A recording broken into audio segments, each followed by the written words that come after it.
Hello friends, आज की ताजा खबरों में आप सभी का स्वागत है। झारखंड की तमाम छोटी बड़ी खबर इस वीडियो में देखने को मिलेगी।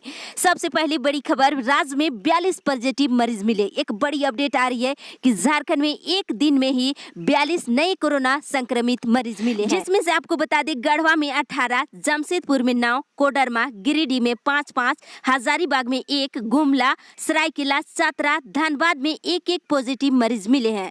इस तरह से राज्य में कोरोना मरीजों की संख्या बढ़ करके 290 पहुंच गई है। इसी के साथ अगली बड़ी खबर, देश भर में कोरोना मरीज थमने का नाम नहीं ले रहा। बता दें 24 घंटे में रिकॉर्ड 5611 मरीज। बीते 24 घंटे के दौरान कोरोना संक्रमण के मामले में अब तक की रिकॉर्ड बढ़ोतरी दर्ज की गई है और इस दौरान 5611 नए मामले आए हैं और यह अब तक की सर्वाधिक संख्या माना जा रहा है। इससे पहले 18 मई को भी 5242 नए मामले दर्ज किए गए थे और 24 घंटे के दौरान 140 कोरोना रोगियों की मौत हो गई है। और इस तरह से केंद्रीय स्वास्थ्य मंत्रालय की ओर से जारी आंकड़ों के अनुसार कोरोना रोगियों की संख्या बढ़ करके 1,06,750 पहुंच गई है, जबकि मृतकों का आंकड़ा 3,303 हो गई है। इसी के साथ अगली बड़ी खबर, 1 जून से दुरंतो संपर्क क्रांति जैसी 200 ट्रेन चलेगी। इसके लिए आज सुबह 10 बजे से ऑनलाइन बुकिंग शुरू। ट्रेन यात्रियों के लिए बड़ी राहत। कोरोना संकट और लॉकडाउन के बीच रेल यात्रियों को राहत मिलने की असर दिख रही है। रेलवे 1 जून से 200 ट्रेन की शुरुआत करने जा रही है और इसकी लिस्ट बुधवार देर रात जारी कर दिया गया है और इसमें दुरंतो, संपर्क क्रांति, जनशताब्दी, पूर्वा एक्सप्रेस जैसी गाड़ी शामिल है। इन गाड़ियों में एसी, नॉन एसी कोच शामिल होंगे और जनरल कोच में बैठने के लिए भी आपको रिजर्वेशन लेना होगा, यानी जनरल कोटा नहीं होगा। और इन गाड़ियों में सीटों के लिए ऑनलाइन बुकिंग 21 मई यानी आज सुबह के 10 बजे से IRCT की वेबसाइट और मोबाइल ऐप से आप बना सकते हैं। रिजर्वेशन काउंटर से कोई भी टिकट की बुकिंग नहीं होगी। इनके लिए एडवांस रिजर्वेशन पीरियड 30 दिन का होगा। RAC और वेटिंग लिस्ट के नियम पहले की तरह रहेगी। तो 1 जून से यानी कि 200 ट्रेन दौड़ाई जाएगी। इसी के साथ अगली बड़ी खबर, मौसम विभाग से, अम्फान ने बंगाल और उड़ीसा में मचाई तबाही, 2 लोगों की मौत। चक्रवाती तूफान अम्फान ने बुधवार को पश्चिम बंगाल, उड़ीसा में दस्तक दे दी है। इसके कारण दोनों राज्यों के तटीय इलाकों में तेज आंधी चल रही है और बारिश भी हो रही है। और बता दें पश्चिम बंगाल में 2 लोगों की मौत भी हो गई है और कोल्हान और संथाल में भी इसका असर दिख रहा है। कोयलांचल और संथाल में मंगलवार रात से ही बूंदाबूंदी बारिश शुरू हो गई है। साथ ही राज्य भर में काले बादल और तेज हवाओं के साथ दिन भर बारिश होने की आशंका है, यानी आज भी मौसम की स्थिति ऐसी बनी रहेगी। कहीं पे आंधी तो कहीं पे बूंदाबूंदी की असर देखने को मिलेगा और साथ ही अगले 24 घंटे के दौरान झारखंड में इसका असर कम होने की संभावना भी है। इसी के साथ अगली बड़ी खबर, शिक्षकों का रोका गया वेतन, मांगा जवाब। एक बड़ी अपडेट, जन वितरण प्रणाली की दुकानों में निगरानी के लिए नहीं आने वाले शिक्षकों से स्पष्टीकरण पूछा गया है। राज्य की राजधानी रांची, धनबाद, सिमडेगा, पूर्वी सिंहभूम समेत अन्य जिले में शिक्षकों से स्पष्टीकरण मांगा गया है। धनबाद में तो स्पष्टीकरण का जवाब जब तक शिक्षक के द्वारा नहीं दी जाती है तब तक के लिए वेतन पर रोक लगा दी गई है। इसी के साथ अगली बड़ी खबर, सभी कार्ड धारकों को चीनी, दाल, चावल और नमक मिलेगा। एक बड़ी अपडेट आ रही है कि सभी कार्ड धारकों को 10 किलो चावल, 1 किलो चना दाल, 1 किलो नमक और चीनी दिया जाएगा। इसको लेकर के 1 से लेकर के 10 जून के बीच वितरण की जाए। प्रभारी प्रखंड आपूर्ति पदाधिकारी के द्वारा चीनी के लिए सभी डीलर को अप्रैल, मई और जून महीने का ड्राफ्ट लगाने का निर्देश दिया गया है, जिसे अंतिम रूप दी जा रही है। जल्द ही सभी वितरण प्रणाली के दुकानदारों को हस्तगत कर दिया जाएगा, यानी कि सभी डीलर को उपलब्ध करा दी जाएगी। इसी के साथ अगली बड़ी खबर, मजदूरों को सुरक्षित पहुंचाएगी पुलिस। कोविड-19 महामारी के दौरान प्रवासी मजदूरों के पैदल पलायन को रोकने और उन्हें राहत पहुंचाने की पूरी कार्य योजना राज्य पुलिस के द्वारा तैयार की गई है और मुख्यमंत्री हेमंत सोरेन के आदेश के बाद राज्य पुलिस के IG इस संबंध में कार्य योजना तैयार कर सभी जिले के SP को कार्रवाई करने के लिए भेज दिया है। बता दें प्रवासी मजदूर सड़क हादसे के शिकार न हो और इसके लिए भी राज्य पुलिस मुख्यालय ने रणनीति बनाई है और IG अभियान ने अपने आदेश में लिखा है कि सभी जिले के SP अपने अधीन के थाने, हाईवे पेट्रोलिंग, थाना पेट्रोलिंग के जरिए यह सुनिश्चित कराए कि कहीं भी प्रवासी मजदूर पैदल चलते दिखाई दे तो उन्हें तत्काल मेडिकल सुविधा उपलब्ध कराई जाए। और मजदूर काफी पैदल चलने के कारण बीमार हो रहे हैं, उनके पैर में घाव तो कहीं पे छल्ले हो रहे हैं, ऐसे में तत्काल उनकी मेडिकल जाँच कराई जाएगी। इसी के साथ अगली बड़ी खबर, 8वीं के विद्यार्थियों को मिलेगा साइकिल का राशि 3500 रुपये। एक एक बड़ी अपडेट आ रही है कि 8वीं कक्षा की छात्र छात्राओं को 3500 रुपये राशि दिया जाएगा।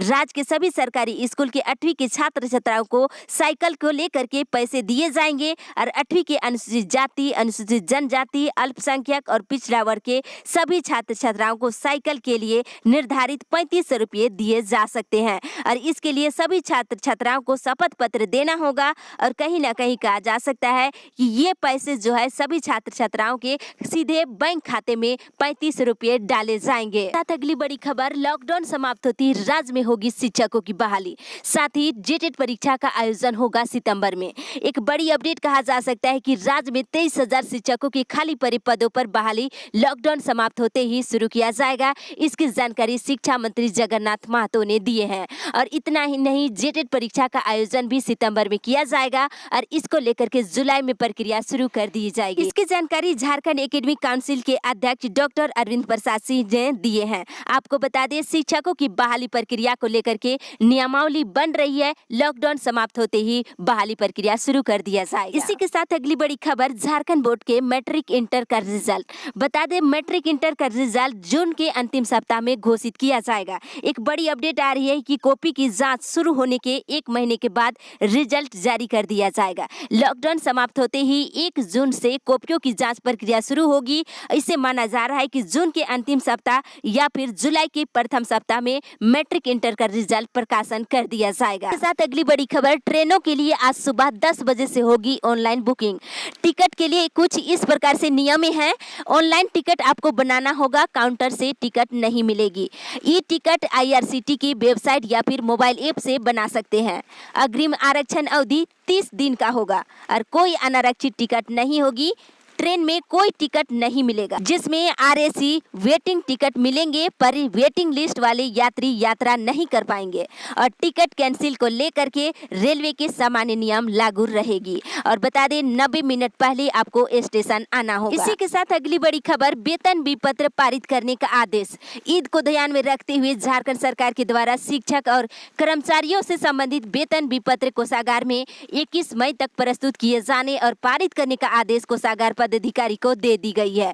आपको बता दें, यहाँ पे मार्च अप्रैल का वेतन अभी तक नहीं मिला है और मई के वेतन का विपत्र जमा करने का आदेश दिया गया है। यानी कि लंबित मानदेय का भुगतान जल्द की जाएगी और वेतन विपत्र पारित करने का आदेश दे दी गई है। अगली बड़ी खबर, लॉकडाउन 4 में छूट मिलते ही बाजारों में चहल पहल। लॉकडाउन 4 की अवधि में केंद्र सरकार के द्वारा जारी किए गए गाइडलाइन के अनुसार राज्य सरकार के दिशा निर्देश में कुछ रियायत तो कहीं पे छूट दी गई है, ताकि लॉकडाउन की अवधि में भी लोग अब अपने जरूरी कामों को कर सकेंगे। लॉकडाउन के प्रारंभ से ही लोगों की आवश्यकता पूर्ति हो, इसको लेकर के राशन की दुकान, सब्जी फल की दुकान, दवा की दुकान खोली जा रही थी, लेकिन अभी कुछ और छूट मिलते ही बाजारों में चहल पहल देखने को मिल रही है। इसी के साथ अगली बड़ी खबर, 2 शिक्षकों के साथ सरकारी स्कूल खोलने की अनुमति। राज्य में सरकारी इस विद्यालय को खोलने की अनुमति मिल गई है, पर विद्यालय में सिर्फ गैर शैक्षणिक कार्य किए जाएंगे। इस दौरान प्रतिदिन 2 शिक्षक ही विद्यालय आएंगे और स्कूली शिक्षा साक्षरता विभाग ने आपदा प्रबंधन विभाग से अनुमति मांगी थी। इसी के साथ अगली बड़ी खबर, मनरेगा के तहत 20,000 एकड़ में पौधे लगेंगे, जिससे 40,000 से अधिक मजदूरों को मिलेगी रोजगार। बता दें, राज्य में मनरेगा के तहत पौधारोपण योजना के लिए 20,000 एकड़ भूमि चिन्हित कर ली गई है और इसमें 40,000 से अधिक मनरेगा मजदूरों को लगाया जाएगा। साथ ही ग्रामीण विकास विभाग ने जिले को मनरेगा का काम में मशीन नहीं लगाने का सख्त निर्देश दिया है और मशीन से काम करते हुए पकड़े जाने पर कार्रवाई किया जाएगा। तो मनरेगा के तहत 40,000 से अधिक मजदूरों को रोजगार दी जाएगी। इसी के साथ अगली बड़ी खबर, 25 से उड़ेंगे घरेलू विमान। देश भर में घरेलू उड़ानों की सेवा करीब 2 महीने के बाद 25 मई से शुरू होने जा रही है और इसके साथ ही आपको ध्यान देने की जरूरत है, अंतर्राष्ट्रीय उड़ानों पर रोक जारी रहेगा।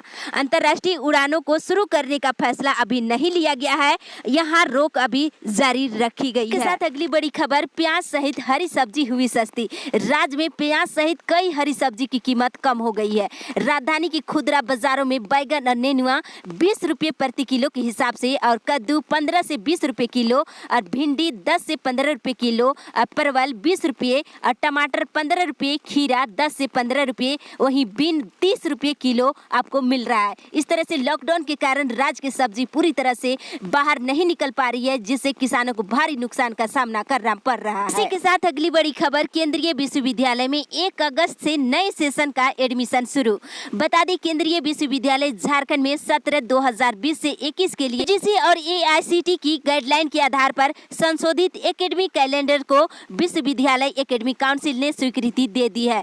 तो बुधवार को कुलपति डॉक्टर नंद कुमार यादव हिंदू की अध्यक्षता में काउंसिल की बैठक किया गया है और इसमें निर्णय लिया गया है कि सत्र 2020 से 21 में नए विद्यार्थियों का नामांकन की प्रक्रिया 1 अगस्त से 31 अगस्त 2020 तक पूरी हो जाएगी। इसी के साथ अगली बड़ी खबर, कई राज्यों से 8000 मजदूरों की घर वापसी। प्रवासी मजदूरों को झारखंड वापसी का सिलसिला जारी। बुधवार को 5 ट्रेनों से करीब 8000 श्रमिक धनबाद, बोकारो, जसीडी स्टेशन उतरे हैं, जिसमें से देखा जाए तो महाराष्ट्र से 3100 प्रवासी मजदूर बोकारो पहुंचे हैं और 3111 श्रमिक को लेकर के जसीडी 2 ट्रेन पहुंची है और तेलंगाना से 1600 प्रवासी जसीडी स्टेशन में उतरे हैं और बेंगलुरु से जसीडी आई ट्रेन से 1550 श्रमिक आ गई हैं। इस अपडेट में बस इतना ही। आगे की खबर के लिए आप हमारे साथ बने रहें।